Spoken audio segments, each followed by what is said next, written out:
Yetta, I really want Harvey's. Moving forward with the Decker team. Moving forward together with the Decker team.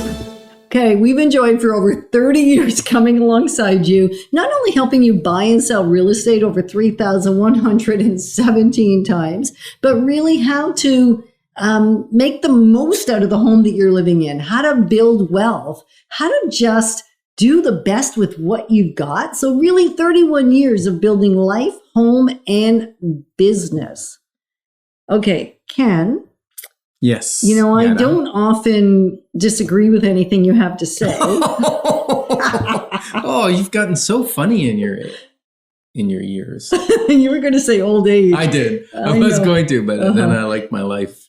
Yeah. So I decided you not can to. say in your saging.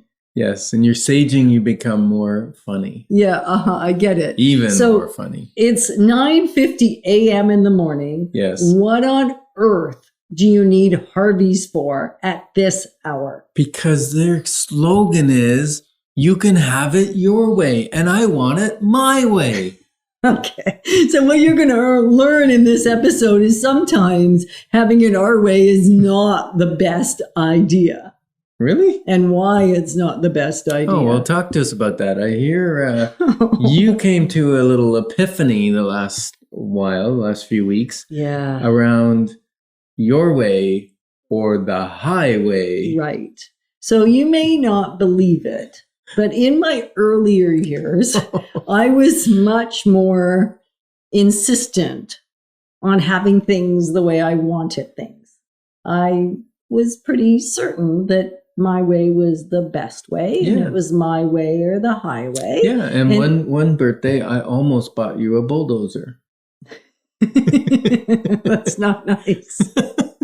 Okay, why a bulldozer? Well, because you're always bulldozing your way.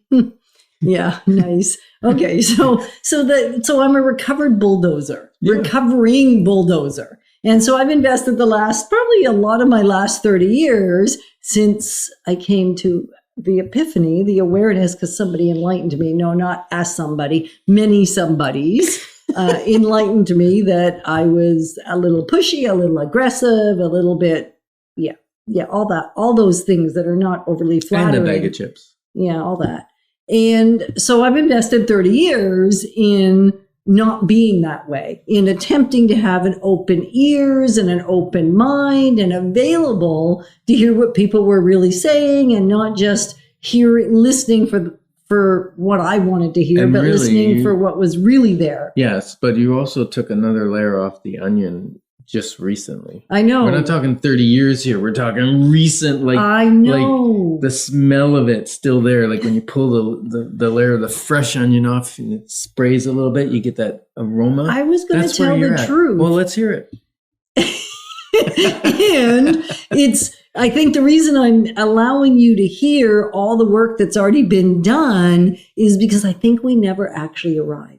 I think the thing that sometimes is a bit of an Achilles heel for us, or a little, maybe it's even kind of like our kryptonite, that thing that can get in our way, although it may get less intense, it may be less pungent almost in our life and less harmful to others, it may not totally go away. Like when I wash my hands after cutting the onion, I'm staying with this analogy. I know. Because then, I wash my hands, but then I go to work and I rub my nose and I go, oh, my hands still smell like onion. Right. Kind of like that. But not as strong as when I was cutting the onion. Right. So I read an amazing book recently. I'm finished it now, actually. It's been awesome. And it's called Leadership is Language. Great book. And it wasn't at all what I thought it would be. I thought it was going to be using the right words, because I'm all about the right words, the words lady. I love the meaning and all of that. So I thought it was going to be a fun, easy, nice, light read. So I was all in. And then I got really all in. And he started talking about a concept of, it's a harsh word, coercion.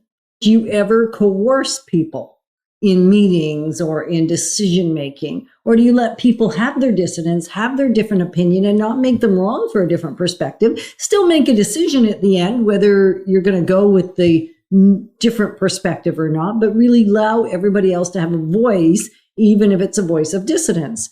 And so it kind of hit me between the eyes because I thought I was a recovered I wondered what bulldozer. that mark was. Thanks. I thought I was a recovered bulldozer, not that I still was bulldozing. And when I listened to it, I saw myself in it way more than I really wanted to.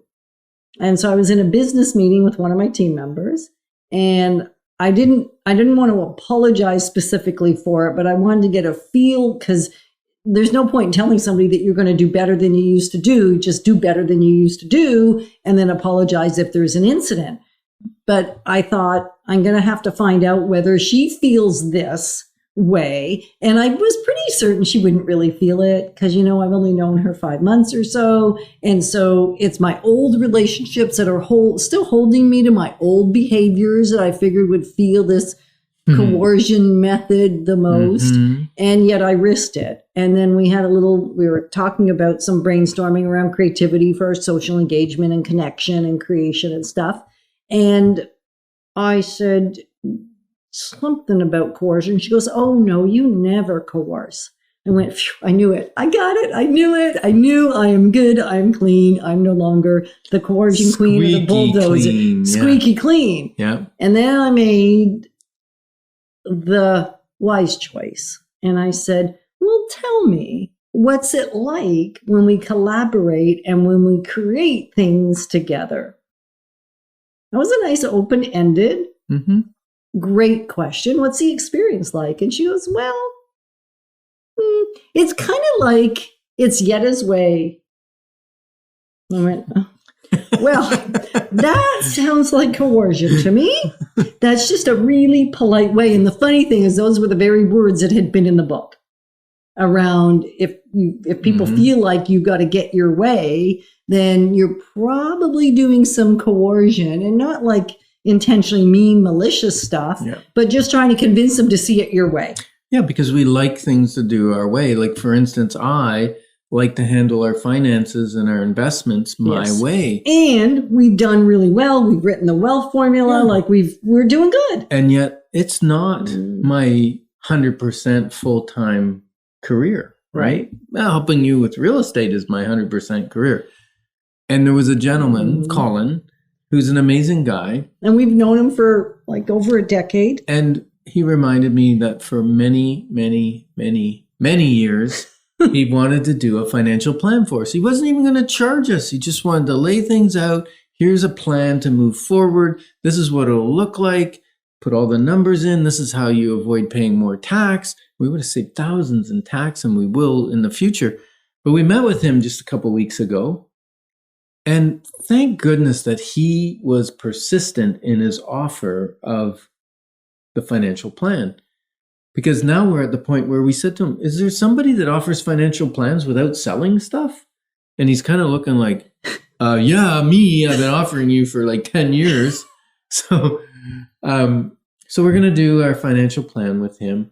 And so sometimes when I want it my way, I actually close off seeing the benefit of how other people may be doing it. And I need to stay that, like you said, stay open, stay humble. That's a big word. And stay curious. Because unless I listen, right? Like listen, I'm only going to know what I already know. And that's only getting me where I am. Yeah. And so the quote I just wrote, which I'm going to read because it's kind of confusing. It says, unless I listen, I will not know what I do not know. So figure that one out. Unless I listen, I will not know what I do not know. And we're honored to be your advocates on this journey, creating a life exponential and helping you with your real estate dreams. Moving forward with the Decker team. Moving forward.